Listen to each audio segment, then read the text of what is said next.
Hello everyone, I am G. Shuprakash Iyer.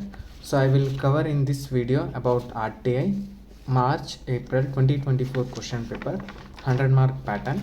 So my optional is not RTI, my optional is banking and insurance law, but still I will cover this RTI topic to help you all. So let's begin the discussion. So I will cover in this video short notes and problem based questions. So short notes, I will explain both in English and in Kannada.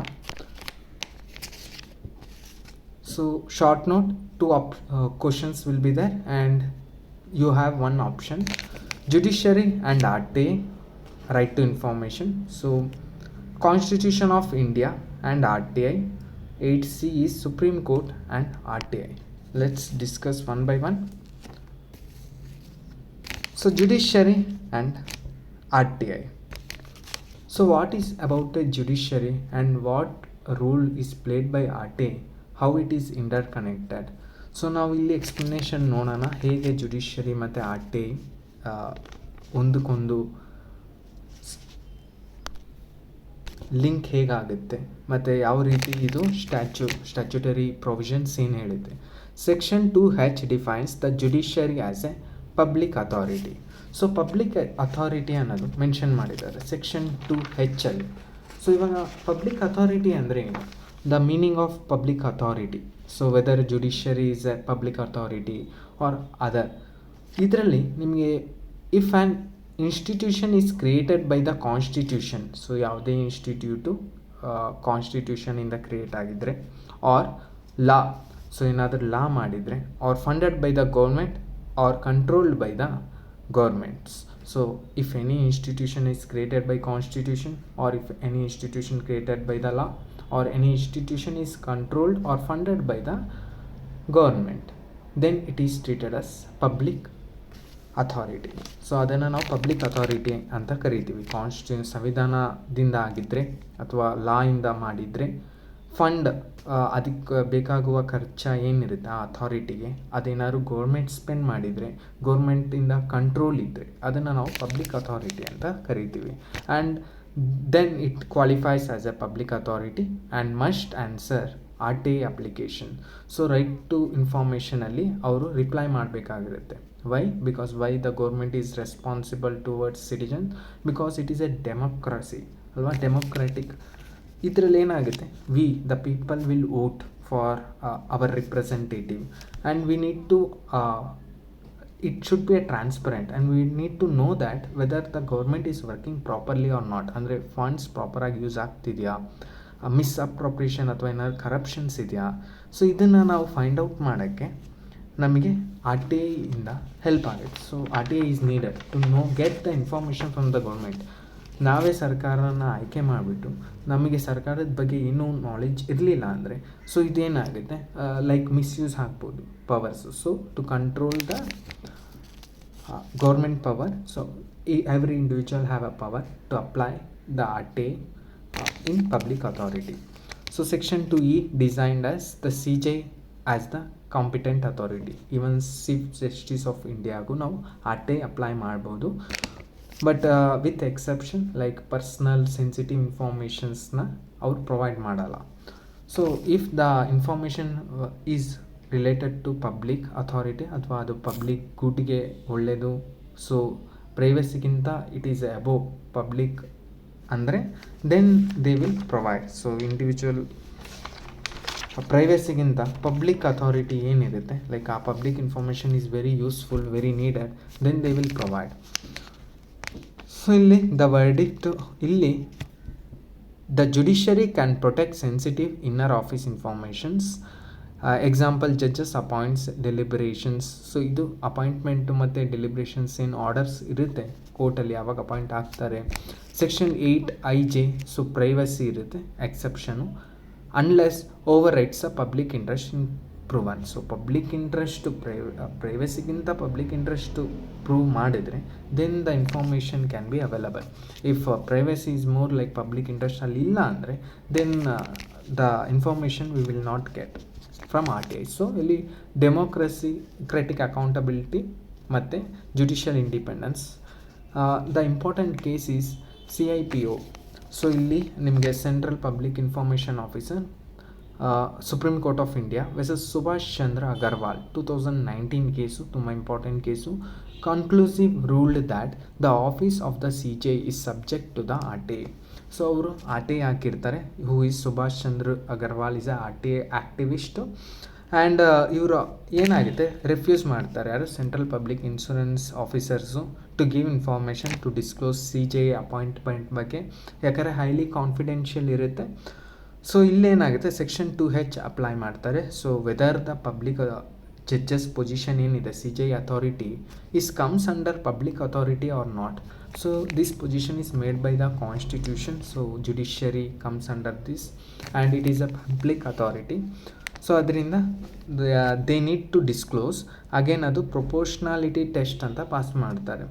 ಪ್ರೊಪೋರ್ಷ್ನಾಲಿಟಿ test ಅಂದರೆ there should be a balance between public right and fundamental right. So ಇಲ್ಲಿ public ರೈಟ್ಗೂ fundamental ರೈಟ್ಗೂ balance ಇರಬೇಕು ಅಂತ. And they need to provide information. So ಕೆಲವು information personally sensitive ಮಾತ್ರ ಕೊಡಲ್ಲ. Like remaining informations ಏನಿರುತ್ತೆ even CJI also need to give. This is the question number 180. ಇದರಲ್ಲಿ ನಾನು ನಿಮಗೆ ಇನ್ನೂ ಆ್ಯಡ್ ಮಾಡಿದ್ದೀನಿ democratic accountability and transparency, institutional efficiency and individual privacy. So ಇಲ್ಲಿ ನಿಮ್ಗೆ ಒಂದು ಸೈಡು ಅಕೌಂಟಬಿಲಿಟಿ ಇರುತ್ತೆ, ಲೈಕ್ ಇನ್ಫಾರ್ಮೇಷನ್ ಬೇಕಾಗುತ್ತೆ. ಇನ್ನೊಂದು ಸೈಡ್ ಏನಾಗುತ್ತೆ, ಅದು ಪ್ರೈವಸಿ ಮ್ಯಾಟರ್ ಆಗಿದ್ದರೆ, ಸೊ ಸೆನ್ಸಿಟಿವ್ ಇನ್ಫಾರ್ಮೇಷನ್ ಆಗಿದ್ದರೆ ನಿಮಗೆ ಅದು ಇನ್ಫಾರ್ಮೇಷನ್ ಸಿಗಲ್ಲ. ಸೊ ಗೋಲ್ ಏನು, accountability, transparency, expand the reach of RTA to curb arbitrary abuse or executive power and ensure public transactions are visible. So RTA main objective ಏನು, to avoid corruptions ಅಲ್ಲ, like arbitrary ಡಿಸಿಷನ್ಸ್ನ avoid ಮಾಡೋಕ್ಕೆ. So ನಾನು ಓನಾಗಿ decision ತೊಗೊಳಕ್ಕಾಗಲ್ಲ as a government, ನನಗೆ ಹೇಗೆ ಬೇಕೋ ಹಾಗೆ ರೀಸನ್ ಇದೆ. So there must be a reason or they need to be answerable to the people. So ಇಲ್ಲಿ next institution efficiency and individual privacy. So carve a pragmatic boundaries under section 8(1), subsection 1, subsection J. Prevent systematic abuse, protect ಮಾಡುತ್ತೆ and intimate data and maintain structural integrity. So ಇಲ್ಲಿ ಏನು ಹೇಳುತ್ತೆ, supreme court acts as a foundational interpreter, consistently waiting the public rights to know against the functions survival of public institution. So this is 8(1). So simple ಆಗಿ ಹೇಳ್ಬೇಕಂದ್ರೆ, so RTA can be filed against CJI. So chief justice of India and proportionality test pass ಆಗಬೇಕು. And there should be a balance between public and the fundamental right, that is privacy ಇರುತ್ತಲ್ಲ ಅದು. So ಅಲ್ಲಿ ಅವ್ರು check ಮಾಡ್ತಾರೆ whether privacy is overriding of public interest or public interest is overriding the privacy. Then they will give the decision. Next constitution of India and RTA 8B. So ಇಲ್ಲೇನಾಗುತ್ತೆ, article 19(1)A ಏನು ಹೇಳುತ್ತೆ, freedom of speech and expression. So I can speak whatever I want. But ಅಲ್ಲಿ ಏನಿದೆ, exception ಇದೆ. So right to speak also right to silence. ನಾನು ಎಲ್ಲಿ ಮಾತಾಡಬೇಕು, ಏನು ಮಾತಾಡಬಾರ್ದು, ರೈಟ್ ಟು ಸ್ಪೀಕಲ್ಲಿ. ಸೊ ಇಲ್ಲಿ right to speech and expression and article 21 ಬರುತ್ತೆ ಇನ್ನೊಂದು, right to live, right to life and personal liberty. So ಇಲ್ಲಿ ನಾನು ಆ್ಯಡ್ ಮಾಡಿದ್ದೀನಿ ದ ಇಂಪ್ಲಿಸಿಟ್ ಫಂಡಮೆಂಟಲ್ ರೈಟ್ಸ್ದು. RTA is not explicitly mentioned as a stand alone right.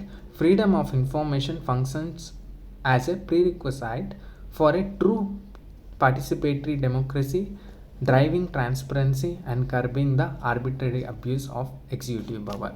So executive ಪವರ್ನ misuse ಮಾಡದೆ they should use properly and avoid arbitrary decisions. So ಇಲ್ಲಿ case state of UP versus Raj Narayan 1975. ಈ ಕೇಸಲ್ಲಿ ಏನಾಗುತ್ತೆ, citizen can't fruitfully exercise speech without accurately knowing the facts. ಇವಾಗ ನನಗೆ ಫ್ಯಾಕ್ಟ್ಸೇ ಗೊತ್ತಾಗಿಲ್ಲ ಅಂದರೆ I can't file RTA. So right to information ನಾನು ಹಾಕೋಕ್ಕಾಗಲ್ಲ. ಸೊ ಐ ನೀಡ್ ಫ್ಯಾಕ್ಟ್ಸ್ ಬೇಕು, ಆವಾಗಲೇ ನನಗೆ ಇಶ್ಯೂ ಅರ್ಥ ಆಗುತ್ತೆ. I can raise the questions.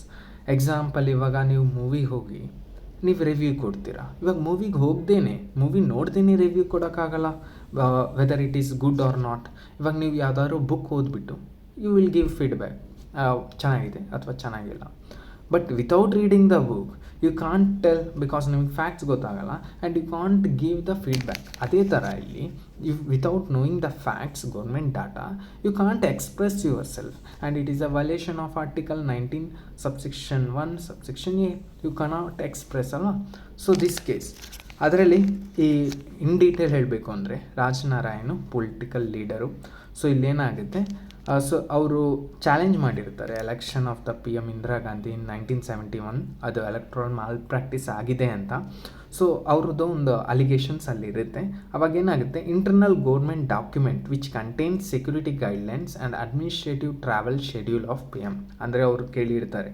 So ಇದು ನನಗೆ ಕಂಟೈನ್ ಸೆಕ್ಯೂರಿಟಿ ಗೈಡ್ಲೈನ್ಸ್ನ ತರಿಸಿ, ಯಾರು ರಾಜನಾರಾಯಣ್ ಹೇಳಿರ್ತಾರೆ ಕೋರ್ಟಲ್ಲಿ, ಮತ್ತು ಇದು ಅಡ್ಮಿನಿಸ್ಟ್ರೇಟಿವ್ ಟ್ರಾವೆಲ್ ಶೆಡ್ಯೂಲ್ನ ತರಿಸಿ, ಸೊ ನಾನು ಪ್ರೂವ್ ಮಾಡ್ಬೋದು ಇದು ಮಾಲ್ ಪ್ರಾಕ್ಟೀಸ್ ಆಗಿದೆ ಅಂತ. ಸೊ ಅಲ್ಲಿ ಇವರು ಅದನ್ನು ನಾವು ಬ್ಲೂ ಬುಕ್ ಅಂತ ಹೇಳ್ತೀವಿ. ಬ್ಲೂ ಬುಕ್ ಅಂದರೆ ಏನು, a top secret official government manual that contains the strict security guidelines and travel protocol. ಅಂದರೆ ಅಲ್ಲಿ ಸ್ಟ್ರಿಕ್ಟ್ ಸೆಕ್ಯೂರಿಟಿ ಗೈಡ್ಲೈನ್ಸ್ ಇರುತ್ತೆ, ಮತ್ತು ಒಂದು ಟ್ರಾವೆಲ್ ಪ್ರೋಟೋಕಾಲ್ ಇರುತ್ತೆ, ಯಾವಾಗ ಎಲ್ಲಿ ಯಾವ ಪ್ಲೇಸ್ಗೆ ಹೋಗಬೇಕು ಪ್ರೈಮ್ ಮಿನಿಸ್ಟರು, ಸೊ ಅದನ್ನು ಮೇಂಟೈನ್ ಮಾಡ್ತಾರೆ. ಸೊ ಇಲ್ಲಿ ಏನಾಗುತ್ತೆ, ಸುಪ್ರೀಂ ಕೋರ್ಟ್ ಏನು ಹೇಳುತ್ತೆ ಅಂದರೆ reject the state's absolute claim of secrecy. So ಏನು ಹೇಳುತ್ತೆ, ಇದು ಸೀಕ್ರೆಸಿ ಆಬ್ಸಲ್ಯೂಟ್ ಸೀಕ್ರೆಸಿ ಅಲ್ಲ, it need to be disclosed. So article 19(1)(a) subsection 1 subsection A ಪ್ರಕಾರ freedom of speech and expression can't express without knowing the facts ಅಂತ ಹೇಳುತ್ತೆ. So Rajnarayan win this case. Next 8C supreme court and RTI, right to information. So ಇಲ್ಲಿ ಏನಾಗುತ್ತೆ ಈ ಕೇಸಲ್ಲಿ, ಇಲ್ಲಿ ನಿಮಗೆ CBSE versus Aditya Bandopadhyay 2011 case important ಆಗುತ್ತೆ, ಮತ್ತು UPSC versus Angesh Kumar 2018 case. This 2 cases are very important. So ನಾನು ಶಾರ್ಟಾಗಿ ಹೇಳ್ತೀನಿ ಏನು ಈ ಕೇಸ್ ಹೇಳುತ್ತೆ ಅಂತ. ಸೊ ಇಲ್ಲಿ ಆದಿತ್ಯ ಬಂದೋಪಾಧ್ಯಾಯ್ ಅವರು ಒಂದು ಸ್ಟೂಡೆಂಟು CBSE ಎಕ್ಸಾಮ್ ಬರ್ತಿರ್ತಾರೆ. ಸೊ ಅವರಿಗೆ ರಾಂಗ್ ಆಗಿರುತ್ತೆ, ಲೈಕ್ ಪ್ರಾಪರ್ ಕರೆಕ್ಷನ್ ಆಗಿಲ್ಲ ಅನಿಸುತ್ತೆ. So applied for answer script ಬೇಕು ಅಂತ. ಸೊ ನಾವು ಅಪ್ಲೈ ಮಾಡ್ತೀವಲ್ಲ, ಆ್ಯಸ್ ಎ ಫೋಟೋ ಕಾಪಿ ಬೇಕು, ರಿವ್ಯಾಲ್ಯೂಯೇಷನು ಸೇಮ್. ಇವರು ಸ್ಟೂಡೆಂಟ್ ಏನು ಮಾಡ್ತಾರೆ, ಅಪ್ಲೈಡ್ ಫಾರ್ ಆನ್ಸರ್ ಸ್ಕ್ರಿಪ್ಟ್ ಬೇಕು ಅಂತ. ಸೊ ಇಲ್ಲಿ ಏನಾಗುತ್ತೆ, ಎಕ್ಸಾಮಿನರ್ ನೇಮ್ ಇಲ್ಲಿ ಇಂಡಿವಿಜುವಲ್ಸ್ ಅವ್ರದ್ದು ಆನ್ಸರ್ ಸ್ಕ್ರಿಪ್ಟು ಕ್ವಾಲಿಫೈ ಆಗುತ್ತೆ, ಅವರು RTI ಹಾಕ್ಬೋದು. ಸೆಕ್ಷನ್ 2F ಪ್ರಕಾರ they can file RTI and they can take their invigilation sheets. But ಇಲ್ಲಿ ಕೋರ್ಟ್ ಏನು ಮಾಡುತ್ತೆ, ಇದು ಕೊಡಬೇಕು ಅಂತ CBSE ಕೊಟ್ಟಿರಲ್ಲ, ಸೊ ಕೋರ್ಟ್ ಡಿಸಿಷನ್ ಕೊಡಬೇಕು ಅಂತ ಬರುತ್ತೆ individual score. But examiner name can be hidden. ಅಲ್ಲಿ ಏನು ಮಾಡ್ಬೋದು, ಅವ್ರು ಎಕ್ಸಾಮಿನರ್ ನೇಮ್ನ ಹೈಡ್ ಮಾಡ್ಬೋದು, ಯಾರು ಕರೆಕ್ಷನ್ ಮಾಡಿದ್ರು ಅಂತ, ಬಿಕಾಸ್ ಅವ್ರಿಗೂ protection for the examiner also. ಇದು ಸೆಕ್ಷನ್ 10 ಅಪ್ಲೈ ಮಾಡಿದ್ದಾರೆ, ಸೆವೆರಬಿಲಿಟಿ ಕ್ಲಾಸ್ ಅಂತ. ಸೆವೆರಬಿಲಿಟಿ ಬರುತ್ತೆ. ಸೆವೆರಬಿಲಿಟಿ ಅಂದರೆ ಯಾವ ಇನ್ಫಾರ್ಮೇಷನ್ ಕೊಡ್ಬೋದು, ಯಾವ ಇನ್ಫಾರ್ಮೇಷನ್ ಕೊಡಬಾರ್ದು. ಸೊ ಇವಾಗ ಸೆನ್ಸಿಟಿವ್ ಇನ್ಫಾರ್ಮೇಷನ್ ಕೊಡಲ್ಲ, ಮತ್ತು ಸೆನ್ಸಿಟಿವ್ ಇಲ್ಲ, ಪಬ್ಲಿಕ್ನಿಗೆ ಇಂಟ್ರೆಸ್ಟ್ ಇದೆ, ಸೊ ಇದು ಕೊಡ್ಬೋದು ಅಂದರೆ ದೇ ಕ್ಯಾನ್ ಗಿವ್ ಅದು. Next UPSC versus Angesh Kumar. ಈ ಕೇಸಲ್ಲಿ ಏನಾಗುತ್ತೆ, ಅವರು UPSC ಎಕ್ಸಾಮ್ ಬರೆದಿರ್ತಾರೆ, so union public service commission. So ಅಲ್ಲಿ ಇಂಡಿವಿಜುವಲ್ ಸ್ಕೋರ್ ಅವ್ರಿಗೆ ಬೇಕಾಗುತ್ತೆ ಅಂತ they will file RTI. So individual score can be, court ಹೇಳೋದು ಇಂಡಿವಿಜುವಲ್ ಸ್ಕೋರ್ ಕೊಡ್ಬೋದು, can be selected. So but ಅದರಲ್ಲಿ ಏನಾಗುತ್ತೆ, ಇಂಡಿವಿಜುವಲ್ ಸ್ಕೋರ್ ಏನೋ ನೀವು ಇವರು ಪ್ರೊವೈಡ್ ಮಾಡ್ಬೋದು UPSC ಬೋರ್ಡು, ಬಟ್ ಅದರಲ್ಲಿ ನಿಮ್ಗೆ ಇದಿರುತ್ತಲ್ಲ, ಲೈಕ್ ಅವ್ರು ಯಾವ ರೀತಿ ಕಟ್ ಆಫ್ ಮ್ಯಾಥಮೆಟಿಕಲಿ ಮಾಡಿರ್ತಾರೆ, ಪ್ರೋಸೆಸ್ ಕಂಪ್ಲೀಟ್ ಹೇಗೆ ಮಾಡಿರ್ತಾರೆ, ಎಂಟೈರ್ ಡೀಟೇಲ್ನ ಕೊಡೋಂಗಿಲ್ಲ ಅಂತ. ಲೈಕ್ ಇವಾಗ ಏನಾಗುತ್ತೆ, ಲೈಕ್ ಆಪ್ಷನಲ್ ಪೇಪರ್ ಒಬ್ಬೊಬ್ಬರು ಕ್ಯಾಂಡಿಡೇಟ್ದು ಡಿಫರ್ ಇರುತ್ತೆ. ಒಂದು ಆಪ್ಷನಲ್ ಈಸಿ ಇರುತ್ತೆ, ಒಂದು ಆಪ್ಷನಲ್ ಕಷ್ಟ ಇರುತ್ತೆ. ಸೊ ಕಟ್ ಆಫ್ ಅಲ್ಲಿ ಮಾಡೋವಾಗ ಲೈಕ್ ಕ್ಯಾಟಗರಿ ವೈಸು ಡಿಫರ್ ಆಗುತ್ತೆ. ಸೊ ಅವರು ಸಮ್ ಮ್ಯಾಥಮೆಟಿಕಲ್ ಫಾರ್ಮುಲಾನ ಯೂಸ್ ಮಾಡ್ತಾರೆ, ಅದನ್ನು ನಾವು ಸ್ಕೇಲಿಂಗ್ ಮೆಥಡಾಲಜಿ ಅಂತ ಹೇಳ್ತೀವಿ. ಸೊ ಆ ಮೆಥಡಾಲಜಿ ಯಾವ ರೀತಿ ಮಾಡಿದ್ರು ಅದು ಸೆನ್ಸಿಟಿವ್ ಆಗಿಬಿಡುತ್ತೆ, ಅದನ್ನು ನಾವು ಡಿಸ್ಕ್ಲೋಸ್ ಮಾಡಲ್ಲ. ಸೊ ಅದರಿಂದ ಕೋರ್ಟ್ ಏನು ಹೇಳುತ್ತೆ, ಇಂಡಿವಿಜುವಲ್ ಸ್ಕೋರ್ನ ಡಿಸ್ಕ್ಲೋಸ್ ಮಾಡಿ, ಅವ್ರು ಎಷ್ಟು ಸ್ಕೋರ್ ಮಾಡಿದ್ದಾರೆ, ಬಟ್ ಆ ಕಟ್ ಆಫ್ ಮೆಥಡ್ ಫಾರ್ಮುಲಾನ ನೀವು ಡಿಸ್ಕ್ಲೋಸ್ ಮಾಡಬೇಕಾಗಿಲ್ಲ, ಬಿಕಾಸ್ ಅದು ಸೆನ್ಸಿಟಿವ್, ಹೈಲಿ ಸೆನ್ಸಿಟಿವ್ ಆಗಿರುತ್ತೆ. ಯಾಕಂದರೆ ಡಿಫರ್ ಆಗುತ್ತಲ್ಲ ಎವ್ರಿ ಇಯರು ಅವ್ರ ಫಾರ್ಮುಲಾ, ಸ್ಟ್ರಾಟಜಿ, ಆ ಪ್ಯಾಟರ್ನ್, ಕಟ್ ಆಫ್ ಇನ್ಕ್ರೀಸ್ ಆಗೋದು, ಡಿಕ್ರೀಸ್ ಆಗೋದು. Again it depends upon paper, ಅದು ಡಿಫಿಕಲ್ಟ್ ಇತ್ತಾ, ಈಸಿ ಇತ್ತಾ. ಸೊ ಅದು ಇಲ್ಲೇನಾಗುತ್ತೆ, ಇಂಡಿವಿಜುವಲ್ ಸ್ಕೋರ್ ಕೊಡ್ಬೋದು, ಬಟ್ ಇದು ಕೊಡೋಂಗಿಲ್ಲ, ಲೈಕ್ ಫಾರ್ಮುಲಾ ಯಾವ ಫಾರ್ಮುಲಾ ಅಪ್ಲೈ ಮಾಡಿದ್ರು ಅಂತ. ಸೊ ಇವ್ಯಾಲ್ಯೂಯೇಟೆಡ್ ಆನ್ಸರ್ CBSEದು ಕೇಸ್ದು ಇವಾಲ್ಯುಯೇಟೆಡ್ ಆನ್ಸರ್ಸ್ ಶೀಟದು examine body do not have student paper in a fiduciary capacity. So fiduciary ಅಂದರೆ ಅಲ್ಲೇನೋ ಟ್ರಸ್ಟ್ ರಿಲೇಷನ್ಶಿಪ್ ಇರಲ್ಲ. ಮತ್ತು ಇಲ್ಲಿ open massive academic transparency for millions. So ಅದಕ್ಕೆ ಅಲ್ವಾ ನಾವು ರಿವ್ಯಾಲ್ಯೂಷನ್ ಫೋಟೋ ಕಾಪಿ ಹಾಕಿದಾಗ ನಮಗೆ ನಾವು ಹೇಗೆ ಬರ್ತಿದ್ವಿ, ನಮ್ಮ ಮಾರ್ಕ್ಸ್ ಏನು ಅಲಾಟ್ ಆಗಿದೆ ನಮಗೆ ಬರುತ್ತೆ. ಸೊ ಬಟ್ ಇನ್ವಿಜಿಲೇಟರ್ ನೇಮ್ ಅದನ್ನೆಲ್ಲ ಹೈಡ್ ಮಾಡ್ತಾರೆ. ಸೊ UPSC ವೆಸಸ್ ಆಂಗೇಶ್ ಈ ಕೇಸಲ್ಲಿ ನಾನು ಹೇಳಿದ್ನಲ್ಲ, ರಾ ಮಾರ್ಕ್ಸ್ ಸ್ಕೇಲಿಂಗ್ ಮೆಥಡಾಲಜಿ ಮತ್ತು disclosure compromises the structural integrity of public exam. So safeguarding the institution efficiency and mid process security. So rule of thumb ಏನು, finalised personal evaluation. So personal evaluation disclose ಮಾಡ್ಬೋದು. Versus core institutional moderation process, ಅದು protect ಮಾಡ್ಬೋದು. That is formula. So ಇಲ್ಲಿ ನಿಮಗೆ ನಾನು ಹೇಳಿದ್ನಲ್ಲ, fiduciary capacity ಅಂದರೆ ಏನು, like holding something in utmost trust of another. So real ವರ್ಲ್ಡಲ್ಲಿ ಲೈಕ್ ಡಾಕ್ಟರ್ ಹೋಲ್ಡ್ ಮಾಡ್ತಾರಲ್ಲ patient file, it is a sensitive information not disclose with others. But RTI ಇಲ್ಲಿ ಏನಾಗುತ್ತೆ, examining body do not hold the student exam paper this way. Like ಅವ್ರು ಹಿಂಗೆ ಇಟ್ಕೊಳ್ಳೋಕ್ಕಾಗಲ್ಲ, ಇದನ್ನು ನಾನು ಯಾರ ಹತ್ರನೂ ಈ ಸ್ಟೂಡೆಂಟ್ದು ಡಿಸ್ಕ್ಲೋಸ್ ಮಾಡಲ್ಲ ಅಂತ. ಇವಾಗ ಆ ಸ್ಟೂಡೆಂಟ್ಸ್ ಬೇಕು ಅಂತ RTI ಫೈಲ್ ಮಾಡಿದರೆ ಅವ್ರ ಡಾಟಾ, ಅವ್ರ ಮಾರ್ಕ್ಸ್ ಏನಿದೆ ಅದನ್ನು ಕೊಡಬೇಕಾಗುತ್ತೆ. So overriding public interest. So legal meaning ಏನು, the threshold requires breach section 8 subsection 1J exemption. So ಇಲ್ಲಿ ಏನಾಗುತ್ತೆ, when the undeniable benefit of the nation vastly outweigh the harm to specific individuals privacy. So ಇಲ್ಲಿ ಅವ್ರು ನೋಡ್ತಾರೆ specific individual privacy harm ಆಗ್ತಿದೆಯಾ ಅಥವಾ overriding public interest ಜಾಸ್ತಿ ಇದೆಯಾ. So public interest above ಇದ್ದರೆ, ಲೈಕ್ ಪ್ರೈವಸಿ ಹಾಳಾದರೂ ಆ ಪಬ್ಲಿಕ್ ಇಂಟ್ರೆಸ್ಟ್ಗೋಸ್ಕರ ದೇ ಕ್ಯಾನ್ ಫೈಲ್. ಬಟ್ ಅಲ್ಲಿ ಏನಾಗುತ್ತೆ, ಬ್ಯಾಲೆನ್ಸ್ ಮಾಡೋಕ್ಕೆ ನೋಡ್ತಾರೆ. ಸೊ ಪ್ರೈವಸಿಸ್ ಅದಕ್ಕೆ ಸೆವೆರಬಿಲಿಟಿ ಕ್ಲಾಸ್ನ ಯೂಸ್ ಮಾಡ್ತಾರೆ, ಯಾವ್ದು ಕೊಡಬೇಕು ಆ ಇನ್ಫಾರ್ಮೇಷನ್, ಯಾವ್ದು ಕೊಡಬಾರ್ದು. ಸೆವೆರಬಿಲಿಟಿ ಪ್ರಿನ್ಸಿಪಲ್ ನಾನು ಹೇಳಿದ್ನಲ್ಲ section 10 redirecting exempted portion while disclosing non-exempt data. So real world the legals ಇಲ್ಲೇನಾಗುತ್ತೆ, ನಿಮಗೆ ಸೀಕ್ರೆಟ್ ಡಾಕ್ಯುಮೆಂಟ್ಸನ್ನ ಪ್ರೊಟೆಕ್ಟ್ ಮಾಡ್ತಾರೆ. ಸೊ ಯಾವುದು ಕೊಡಬೇಕಾಗುತ್ತೆ ಅದನ್ನು ಕೊಡ್ತಾರೆ. This is the severability principles. So example, ಇವಾಗ ನಾನು ಒಂದು RTI ಫೈಲ್ ಮಾಡಿದೆ. So I file many RTIs. So ಒಂದು RTI ಫೈಲ್ ಮಾಡಿದೆ and I will ask about hospital, how much patients are discharge in public government ಹಾಸ್ಪಿಟಲಲ್ಲಿ.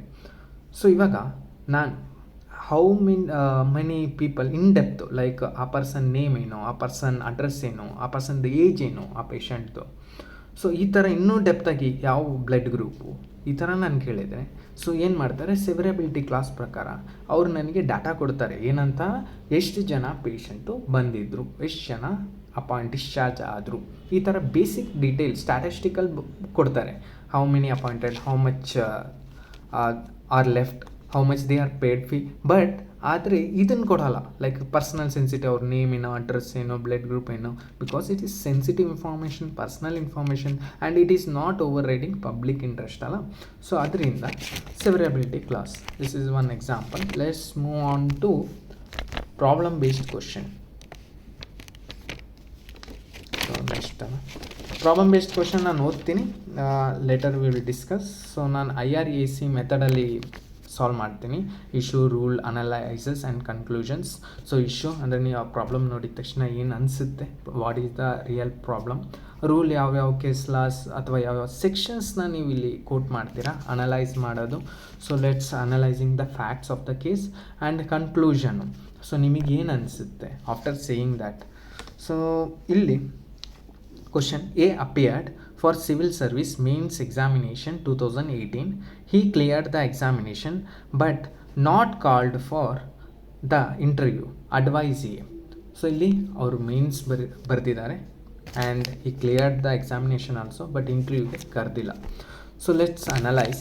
Candidate A cleared the exam ಅಲ್ವಾ, mains, so UPSC exam. Issue ಇಲ್ಲಿ ಏನಾಗುತ್ತೆ, legal right under RTI act access his evaluation record, subject wise selections, cut off, internal scaling formula from the UPSC. So ಅಂದರೆ ಇಲ್ಲಿ ಏನಾಗುತ್ತೆ, ಅವರು individual ಡಾಟಾನ ತಗೋಬೋದು, but ಇಲ್ಲಿ ಏನಿದೆ ನಾನು ಹೇಳಿದ್ನಲ್ಲ, ಇಂಟರ್ನಲ್ ಸ್ಕೇಲಿಂಗ್ ಫಾರ್ಮುಲಾ ಯಾವ ರೀತಿ ಅಪ್ಲೈ ಮಾಡ್ತಾರೆ, ಹೇಗೆ ಕಟ್ ಆಫ್ ತೆಗೆದ್ರು ಎಂಟರ್ ಡೀಟೇಲ್ ಕೊಡೋಲ್ಲ. ಸೊ RTIಯಲ್ಲಿ ಸೊ ಇಲ್ಲಿ ರೂಲ್ಸ್ ನೋಡಿ, ಸೆಕ್ಷನ್ 2F ಮತ್ತು section 2J defines information and the right to inspect the public authority records. So state of UP versus Raj Narayan. So ನಾನು ಆ ಕೇಸಲ್ಲಿ ಹೇಳಿದೆ ಅಲ್ವಾ ನಿಮಗೆ, right to information implicitly read. So article 19 subsection 1A that is ಏನು ಹೇಳುತ್ತೆ, freedom of speech and expression. So without knowing the, ನನಗೆ I can't express ಅಲ್ವಾ without knowing the facts. So ಇದು CBSE ಈ ಕೇಸು ನೀವು ಇಲ್ಲಿ ಹೈಲೈಟ್ ಮಾಡ್ಬೋದು. Examinees have a right to inspect own evaluated ಆನ್ಸರ್ಸ್ನ ಅವ್ರು ನೋಡ್ಬೋದು ಸ್ಟೂಡೆಂಟ್ಸು. ಇದು UPSC ವರ್ಸಸ್ ಅಂಗೇಶ್ ಕುಮಾರಲ್ಲೂ core institutional scaling process are protected, ಅದು ಪ್ರೊಟೆಕ್ಟ್ ಮಾಡ್ತಾರೆ core institution. So 2018 cycle fully concluded. Revealing final scorecard poses a zero threat to the exam execution. So ಇವಾಗ complete ಆಗಿಬಿಡ್ತು 2018. So individual score card ಏನಿದೆ ಅದನ್ನು ಕೊಡೋದ್ರಲ್ಲಿ ಅವ್ರಿಗೆ problem ಇರಬಾರ್ದು executive ಅಥಾರಿಟಿಗೆ, UPSC ಬೋರ್ಡ್ಗೆ, because exam is concluded. So under Aditya Bandopadhyay individual marks category cut off are personal and public data. ಅಲ್ಲಿ ಏನಾಗಿತ್ತು ಆ ಕೇಸಲ್ಲಿ ನಾವು ಹೇಳಿದಾಗ ಅದು ಪರ್ಸ್ನಲ್ಲು ಮತ್ತು public data not a fiduciary, ಅಲ್ಲಿ ನಿಮ್ಗೆ ಏನಾಗುತ್ತೆ ಟ್ರಸ್ಟ್ ರಿಲೇಷನ್ ಬರಲ್ಲ. So Angesh Kumar is a internal highly sensitive scaling templates can't be demanded and they compromise competitive exam structural integrity. So conclusion ಏನು ಹೇಳ್ಬೋದು ನಾವು ಹೇಗೆ ಅಂದರೆ, advise to file an RTA with CPIO. So CPIO that is central public information officer ಹತ್ರ RTA file ಮಾಡೋಕ್ಕೆ legally entitle to subject wise marks, ಅಂದರೆ ಒಂದೊಂದು ಸಬ್ಜೆಕ್ಟ್ಗೂ ಮಾರ್ಕ್ಸ್ ಎಷ್ಟು, individual score card and official cut off ಕೇಳ್ಬೋದು. But cannot demand the scaling normalise formula without proving and overriding public interest. ಇವಾಗ ನಾನು ಆ ಓವರ್ ರೈಡಿಂಗ್, ನಂಗೆ ಪಬ್ಲಿಕ್ ಇಂಟ್ರೆಸ್ಟನ್ನ ಓವರ್ ರೈಡ್ ಮಾಡ್ತಿದೆ ಅಂದರೆ ನಾನು ಹಾಕ್ಬೋದು RTA, ಪರ್ಸ್ನಲ್ ಡಾಟಾನು ತೊಗೋಬೋದು if it overriding public interest. But if it is not overriding public interest, ಅಲ್ಲಿ ಪಬ್ಲಿಕ್ ಇಂಟ್ರೆಸ್ಟೇ ಇಲ್ಲ ಅಂದರೆ ದೆನ್ ನಿಮಗೆ ಸ್ಕೇಲಿಂಗ್ ಮತ್ತು normalisation formula they will not provide. Normally ಅವ್ರು ಕೊಡಲ್ಲ, because it's not overriding ಅಲ್ವಾ public interest, you are asking for your personal. This is problem number A. 9B now. A has applied for a copies of biodata. So ಇಲ್ಲಿ ಬಯೋಡೇಟಾಗೆ apply ಮಾಡಿದ್ದಾರೆ. And medical reports ಕೇಳಿದ್ದಾರೆ of the candidate for the post of assistant commissioners in Karnataka advise him. So ಒಬ್ಬರು candidate join ಆಗಿದ್ದಾರೆ ಒಂದು ಪೋಸ್ಟ್ಗೆ, ಯಾವುದು assistant commissioner in Karnataka. So ಆ ಪರ್ಸನ್ದು ಡೀಟೇಲ್ ಕೇಳಿದ್ದಾರೆ, ಯಾರು ಮಿಸ್ಟರ್ ಎ. ಸೊ ಇಲ್ಲಿ ಬಯೋಡೇಟಾ ಮತ್ತು ಮೆಡಿಕಲ್ ರಿಪೋರ್ಟ್ಸು. ಲೆಟ್ಸ್ ಅನಲೈಸ್ ಇದು ಇಶ್ಯೂ ನೋಡೋಣ. ಫಸ್ಟ್ ಏನು ಇಶ್ಯೂ, ರಿಕ್ವೆಸ್ಟಿಂಗ್ ಆಫ್ ಕಾಪೀಸ್ ಅಲ್ವಾ. So are biodata medical records R appointed official are public data are they are exempted as personal privacy. So ಅದು exempt ಆಗಿದೆಯಾ ಅಥವಾ public record ಕೊಡ್ಬೋದಾ. So rule ಏನು ಹೇಳುತ್ತೆ, section 8(1)J subsection 1 subsection J exempts personal information causing unwarranted invasion of privacy without no relationship to public activity. So ಇಲ್ಲಿ ಏನಾಗುತ್ತೆ, ಎಕ್ಸಾಂಪ್ ಮಾಡುತ್ತೆ personal ಇನ್ಫಾರ್ಮೇಷನ್ನ, unwanted ಕ್ವಶನ್ಸ್ನ, and ಅಲ್ಲಿ ಪಬ್ಲಿಕ್ ಅಥಾರಿಟಿ ರಿಲೇಷನ್ಶಿಪ್ ಇಲ್ಲ ಅಂದರೆ ಆ ಡಾಟಾ ನಿಮಗೆ ಸಿಗಲ್ಲ. ಲೈಕ್ ನಿಮಗೆ ಅದು ಸೆನ್ಸಿಟಿವ್ ಆಗಿರಬಾರ್ದು ಆ ಕೇಳೋ information. Section 10 severability principle allows PIO, so public information officer, to separate exempted portion and disclose the rest. ಇವಾಗ ಎಕ್ಸಮ್ಟೆಡ್ ಪೋರ್ಷನ್ನ ಸಪ್ರೇಟ್ ಮಾಡಿಬಿಟ್ಟು ಡಿಸ್ಕ್ಲೋಸ್ ಮಾಡೋದು ಬೇರೆ. ಇವಾಗ ನಾನು ಸೆನ್ಸಿಟಿವ್ ಇನ್ಫಾರ್ಮೇಷನ್ನ ನಾನು ಹೇಳಲ್ಲ, ಯಾವ್ದು ಸೆನ್ಸಿಟಿವ್ ಇಲ್ಲ ಅದನ್ನು ಹೇಳ್ತೀನಿ. ಸೊ ಅದೇನಾಯಿತು, ಸೆವೆರಬಿಲಿಟಿ ಆಯಿತು. You are separating the data ಅಲ್ವಾ. So partially you are giving. So Shri Bhagwan Chand Saxena ಈ ಕೇಸಲ್ಲಿ 2006 biodata securing a public job is a public domain, personal health history is highly private. So ಇಲ್ಲಿ ಏನಾಗುತ್ತೆ, ಪರ್ಸ್ನಲ್ ಹೆಲ್ತು ಹೈಲಿ ಪ್ರೈವೇಟ್ ಆಗುತ್ತೆ. And ಇದು biodata ಕೊಡ್ಬೋದು securing a public, ಅದು public job ಆಗುತ್ತೆ. ಇವಾಗ ಯಾರೇ ಒಬ್ಬರು ಅಪಾಯಿಂಟ್ ಆದರೂ ಪಬ್ಲಿಕ್ ಡಿಪಾರ್ಟ್ಮೆಂಟಲ್ಲಿ, ಗೌರ್ಮೆಂಟ್ ಡಿಪಾರ್ಟ್ಮೆಂಟಲ್ಲಿ ಅಂದರೆ ಆ ಬಯೋಡೇಟಾ ಏನಾಗಿದೆ ಪಬ್ಲಿಕ್ ಡೊಮೈನ್ ಆಗಿಬಿಡುತ್ತೆ, ಪಬ್ಲಿಕ್ ರೆಕಾರ್ಡ್ ಆಗಿಬಿಡುತ್ತೆ.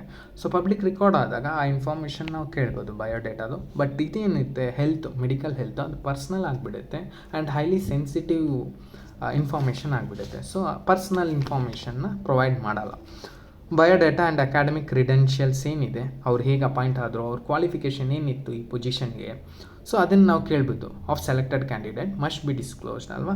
But medical reports is highly sensitive and protected under section 8 subsection clause 1 sub clause J. ಅದೇನು ಎಕ್ಸಂಪ್ಷನ್ ಅಲ್ಲ, it's a personal information. So can disclose whether the candidate was certified as medically fit or unfit for the duty. ಅವ್ರು ಇದನ್ನು ಹೇಳ್ಬೋದು, they are medically ಫಿಟ್ಟಾ medically ಅನ್ಫಿಟ್ಟಾ. But entire medical report ಕೊಡೋಂಗಿಲ್ಲ. So like ಅವ್ರ address, ನಾನು ಆವಾಗಲೇ ಒಂದು ಎಕ್ಸಾಂಪಲ್ ಹೇಳಿದ್ನಲ್ಲ, ಸೇಮ್ ನೇಮು, ಅವ್ರ ಪರ್ಸ್ನಲ್ ಡೀಟೇಲ್ ಎಲ್ಲ ಕೊಡೋಂಗಿಲ್ಲ. ಅವ್ರು ಇದನ್ನು ಮಾತ್ರ ಡಿಸ್ಕ್ಲೋಸ್ ಮಾಡ್ಬೋದು, whether the person he or she appointed as assistant commissioner in Karnataka, whether they are medically fit or unfit. So unfit ಆದರೆ ಅವರು ಇದರಲ್ಲಿ ತಗೊಳ್ಳಲ್ಲ, ನಾರ್ಮಲಿ ಫಿಟ್ ಇರ್ತಾರೆ. ಸ್ಟಿಲ್ ಅವ್ರು ಅನ್ಫಿಟ್ ಮಾತ್ರ ಡಿಸ್ಕ್ಲೋಸ್ ಮಾಡಬೇಕಷ್ಟೇ. ಸೊ ಇದು ರೂಲ್ಸು. ಸೊ ನೆಕ್ಸ್ಟ್ ಅನಲೈಸು, ನಾನು ಹೇಳಿದ್ನಲ್ಲ ಬಯೋಡೇಟಾ ಪಬ್ಲಿಕ್ ಟ್ರಾನ್ಸಾಕ್ಷನ್ಸ್ ನಡೆಯುತ್ತೆ. ಸೊ ಮೆಡಿಕಲ್ ರಿಪೋರ್ಟ್ ಬಂದು ಸೈಕಾಲಜಿಕಲ್ ಡಾಟಾ ಆಗಿಬಿಡುತ್ತೆ, ಸೊ ಪ್ರೊಟೆಕ್ಟೆಡ್ ಅದು. ಸೊ ಕನ್ಕ್ಲೂಷನು, ನಾನು ಹೇಳಿದ್ನಲ್ಲ ಯಾವ್ಯಾವುದು ನಿಮಗೆ public biodata and academic qualification ನೋಡಿ, ಕ್ಯಾಂಡಿಡೇಟ್ ನೇಮ್ ಬರುತ್ತೆ, date of birth, education history, experience, ಇವೆಲ್ಲ ಓಕೆ.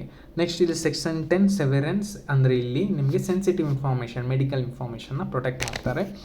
ಇಲ್ಲಿ ಏನು ನೋಡಿ conclusion, disclose biodata, rejected details of medical charts. So as per section 8 subsection clause 1 sub clause J. ಇದು ತುಂಬ important section, which is exemption in the RT. ಎಲ್ಲ information ಕೊಡಲ್ಲ, ಕೆಲವು information ಮಾತ್ರ ಕೊಡ್ತಾರೆ. So sever the private details and provide only the final administrative status, ಅದೇ ಫಿಟ್ಟಾ ಅನ್ಫಿಟ್ಟಾ. So this is the last question 9C. An applicant desired to seek the name and address of rescued children from Department of Women and Children, Department of Women and Child Development. So advise in DWCD ಅಲ್ಲ. ಸೊ ಇಲ್ಲೇನಾಗುತ್ತೆ, ಒಬ್ಬ applicant RT file ಮಾಡ್ತಾರೆ, ಅಂದರೆ name ಮತ್ತು address to rescued child. So ಇದು department of women and child development ಏನಿದೆ, ಅವ್ರು ರೆಸ್ಕ್ಯೂ ಮಾಡಿರ್ತಾರೆ ಕೆಲವು ಚಿಲ್ಡ್ರನ್ಸ್ನ. ಸೊ ಅಲ್ಲಿ ಇವರು ಹಾಕಿರ್ತಾರೆ, ಅಪ್ಲೈ ಮಾಡಿರ್ತಾರೆ. ಲೆಟ್ಸ್ ಸಿ ಸಿನಾರಿಯೋ ಏನು. And applicant demands a specific name. So ಇದು ಇಶ್ಯೂ ಅಲ್ಲ, issue this information be disclose, ಅಂದರೆ ಈ ಇನ್ಫಾರ್ಮೇಷನ್ ಡಿಸ್ಕ್ಲೋಸ್ ಮಾಡಲೇಬೇಕು, ಆ ನೇಮ್ ಮತ್ತು ಅಡ್ರೆಸ್ಸು. ಆರ್ ಸ್ಟ್ರಿಕ್ಟ್ಲಿ ಬೇಡ್ ಪ್ರೊಟೆಕ್ಟೆಡ್ ಇದೆಯಾ, minor safety, because it's personal information. Rule ಏನು ಹೇಳುತ್ತೆ, section 8(1)J exempts personal information when no public interest justifies the disclosure. ನೋಡಿ ಇವಾಗ ನೇಮ್ ಅಡ್ರೆಸ್ ಕೇಳ್ತಾ ಇದ್ದಾರೆ, so it is a personal information ಆಯಿತು. ಅದರಿಂದ ಇದು ಪಬ್ಲಿಕ್ ಇಂಟ್ರೆಸ್ಟಲ್ಲಿ ಏನೂ ಇಲ್ಲ. ಸೊ ಪಬ್ಲಿಕ್ ಇಂಟ್ರೆಸ್ಟ್ ಇರಬೇಕು, then I will get a detail information. So ಇಲ್ಲಿ ಪಬ್ಲಿಕ್ ಇಂಟ್ರೆಸ್ಟ್ ಮಿಸ್ಸಿಂಗ್ ಇದೆ. ಸೊ ಯಾರು ಅಪ್ಲಿಕೆಂಟ್ದು ರಿಜೆಕ್ಟ್ ಆಗುತ್ತೆ application. Statutory harmony, the juvenile justice act strictly mandates absolute confidentiality of a minor identity. So ಒಂದು section 1J ಅಲ್ಲಿ exemption ಇದೆ, privacy okay. But ಇಲ್ಲಿ ಇನ್ನೊಂದು ಜುವೆನೈಲ್ ಜಸ್ಟಿಸಲ್ಲೂ ಏನಿದೆ, juvenile justice below age of 18 years. ಇಲ್ಲಿ ನಿಮಗೆ ಚಿಲ್ಡ್ರನ್ ಕೊಟ್ಟಿದ್ದಾರಲ್ಲ, ಸೊ ಚೈಲ್ಡ್ ಮೈನರ್. ಸೊ ಇಲ್ಲಿ ಆ ಆ್ಯಕ್ಟ್ ಪ್ರಕಾರನೂ juvenile justice act it's strictly mandate absolute confidential information about the minor. So next Manish Bhatnagar versus GNCTD 2011 case. ಈ ಸಿಸ್ಟಮ್ಯಾಟಿಕ್ ಟ್ರಾನ್ಸ್ಪರೆನ್ಸಿ ರಿಗಾರ್ಡಿಂಗ್ ರೆಸ್ಕ್ಯೂಸ್ ಅಂದರೆ protect ಮಾಡೋದು is necessary, but specific identity and tracking locations are entirely protected. So ಅದು protect ಆಗಿರಬೇಕು tracking locations. So ಇಲ್ಲೇನಾಗುತ್ತೆ, the specific identity, address, tracking files, rescued minor are fully exempted. Only statistical data regarding the rescue operation can be shared. So ಎಷ್ಟು ಚೈಲ್ಡ್ನ save ಮಾಡಿದ್ರು ಅದನ್ನು ಅವರು ಹೇಳ್ಬೋದು ಅಷ್ಟೇ. But ಅವ್ರಿಗೆ ಅಡ್ರೆಸ್ ನೇಮ್ ಏನಾಗುತ್ತೆ ಆ ಥರ ಕೊಟ್ಬಿಟ್ರೆ ತಿರ್ಗಾ ಅವ್ರ ಮೇಲೆ ಅಟ್ಯಾಕ್ ಆಗೋ ಚಾನ್ಸಸ್ ಇರುತ್ತೆ. ತಿರ್ಗಾ ಆ ಚೈಲ್ಡ್ ಮೇಲೆ ಅವ್ರಿಗೇನು ಲೈಕ್ ಕಿಡ್ನ್ಯಾಪಿಂಗು ಅಥವಾ ಟ್ರಾಫಿಕಿಂಗು ಆಗೋ ಪಾಸಿಬಿಲಿಟಿ ಇರುತ್ತೆ. So protecting the children is very important. So analyses revealing the names, address, physical safety, ಅದೇ ಹೇಳಿದ್ನಲ್ಲ ನಾನು, ಟ್ರಾಫಿಕಿಂಗ್ ಆಗೋದು, ಪ್ಯಾರೆಂಟಲ್ ರಿಟಾಲಿಯೇಷನ್, ಸೊಸೈಟಲ್ ಆಸ್ಟ್ರೈಸೇಷನ್ ಅಂದರೆ ಸೊಸೈಟಿಯಿಂದ pressure. Zero public interest exist in knowing the specific name. ಅಲ್ಲಿ public ಇಂಟ್ರೆಸ್ಟೇ ಇಲ್ಲ ಅಲ್ಲ, ಝೀರೋ ಅಲ್ಲ. So the R T data ಕ್ವಶನ್ಸ್ಗೆಲ್ಲ ಅವ್ರು ರಿಪ್ಲೈ ಮಾಡಲ್ಲ public authority. So public interest is fully served by knowing ನಾನು ಹೇಳಿದ್ನಲ್ಲ ಅದು short form DWCD, that is department of women and child development. Statistical efficiency, so verdict absolute reject ಆಗುತ್ತೆ application. So complete rejection of specific name address under section 8 subclass 1 subclass G. The applicant can only be provided, so statistical data ಕೊಡ್ಬೋದು ಅಷ್ಟೇ, ಎಷ್ಟು ಜನ rescue ಮಾಡಿದ್ವಿ ಅಂತ. So next ಇದು all in entire one, ಯಾವಾಗ ಆಟೆ ನಾವು how to approach any problem ಕ್ವಶನ್ಸ್ನ. ಸೊ ನೋಡಿ ಇಲ್ಲಿ is the entity a public authority, ನಾವು ಪ್ರಾಬ್ಲಮಲ್ಲಿ ಓದುವಾಗ ಅದು ಪಬ್ಲಿಕ್ ಅಥಾರಿಟಿನ ಅಂತ ನೋಡಬೇಕು. If yes then we can proceed section 2H ಪ್ರಕಾರ. If no then there is no R T ಅಲ್ವಾ, ಆರ್ ಟಿ ಹಾಕೋಕ್ಕಾಗಲ್ಲ ಪ್ರೈವೇಟ್ ಅಥಾರಿಟಿ ಮೇಲೆ. So does the request involves a public transaction, ಅಲ್ಲೇನಾದ್ರು ಪಬ್ಲಿಕ್ ಟ್ರಾನ್ಸಾಕ್ಷನ್ ಇದೆಯಾ, like public money ಇದೆಯಾ, like we are paying the taxes ಅಲ್ವಾ. So there is a public money, the government is run by the people. So ಇಲ್ಲಿ yes ಅಂದರೆ next it is exempted under personal privacy, ಅಂದರೆ ಇವಾಗ ಅದು privacy ಅಂಡರಲ್ಲಿ exempt ಆಗಿದ್ದೀರಾ section 8 subclass 1 subclass J ಅಲ್ಲಿ exemption ಇದೆಯಾ ಅಂತ. ಸೊ ಇವಾಗ ನೋ ಅಂದರೆ ಡಿಸ್ಕ್ಲೋಸ್ ಮಾಡಬೇಕು ಪ್ರೈವೇಟ್ ಇನ್ಫಾರ್ಮೇಷನ್, ಇಲ್ಲ ಅಂದರೆ. ಸೊ ಎಸ್ ಅಂದರೆ ದೆನ್ ಡಿಸ್ಕ್ಲೋಸ್ ಮಾಡೋಂಗಿಲ್ಲ. Does public interest overrides the privacy exemption, so ಇವಾಗ ಪಬ್ಲಿಕ್ ಇಂಟ್ರೆಸ್ಟು ಓವರ್ ರೈಡ್ ಆಗ್ತಿದೆಯಾ ಪ್ರೈವಸಿ ಎಕ್ಸಮ್ಷನ್ನ. ಎಸ್ ಅಂದರೆ ಡಿಸ್ಕ್ಲೋಸ್ ಮಾಡಬೇಕು, ನೋ ಅಂದರೆ ಡಿಸ್ಕ್ಲೋಸ್ ಮಾಡೋಂಗಿಲ್ಲ. ಲೈಕ್ ಸೆವೆರಬಿಲಿಟಿ ಕ್ಲಾಸ್ ಯೂಸ್ ಮಾಡ್ತಾರೆ, ಕೆಲವು ಡಿಸ್ಕ್ಲೋಸ್ ಮಾಡೋದು, ಕೆಲವು ಇನ್ಫಾರ್ಮೇಷನ್ ಡಿಸ್ಕ್ಲೋಸ್ ಮಾಡದೇ ಇರೋದು. Can the private parts be redacted ಅಂದರೆ ಏನು, ಸೆಕ್ಷನ್ 10 ಏನು ಹೇಳ್ತಾ ಇದೆ ಅಂದರೆ ಸೆವೆರಬಿಲಿಟಿ, ಪ್ರೈವೇಟ್ ಪಾರ್ಟ್ಸ್ ಅಂದರೆ ಪ್ರೈವೇಟ್ ಇನ್ಫಾರ್ಮೇಷನ್ಸ್ ಏನಿದೆ, ಪ್ರೈವೇಟ್ ಇನ್ಫಾರ್ಮೇಷನ್ ಮೆಟೀರಿಯಲ್ ಇನ್ಫಾರ್ಮೇಷನ್ ಎಲ್ಲ ಕೊಡ್ಬೋದಾ ಅಂತ. If yes sever and partially disclose ಅಂದರೆ ನಾನು ಯಾವ್ಯಾವ್ದು ಡಿಸ್ಕ್ಲೋಸ್ ಮಾಡಬೇಕು ಅದನ್ನು ಡಿಸ್ಕ್ಲೋಸ್ ಮಾಡೋದು, ಯಾವ ಡಿಸ್ಕ್ಲೋಸ್ ಮಾಡೋಂಗಿಲ್ಲ ಸೊ ಆಬ್ಸಲ್ಯೂಟ್ ರಿಜೆಕ್ಷನ್ ಅದು. So this is the question paper discussion. Thank you for watching this and I will cover in the next video about human rights question paper discuss ಮಾಡ್ತೀನಿ. I will share this PDF notes in WhatsApp channel, that is WhatsApp ಕಮ್ಯುನಿಟಿಯಲ್ಲಿ ಹಾಕ್ತೀನಿ, ಅದರದ್ದು link ಡಿಸ್ಕ್ರಿಪ್ಷನಲ್ಲಿ ಕೊಡ್ತೀನಿ. You can join the WhatsApp community and I will share this question paper also. If this video is helpful for you, please share with your friends also so that they can get benefited before the exam. And if you want to get the video updates quickly, please subscribe this and comment if you have any doubts. Thank you for watching. All the best for your examinations.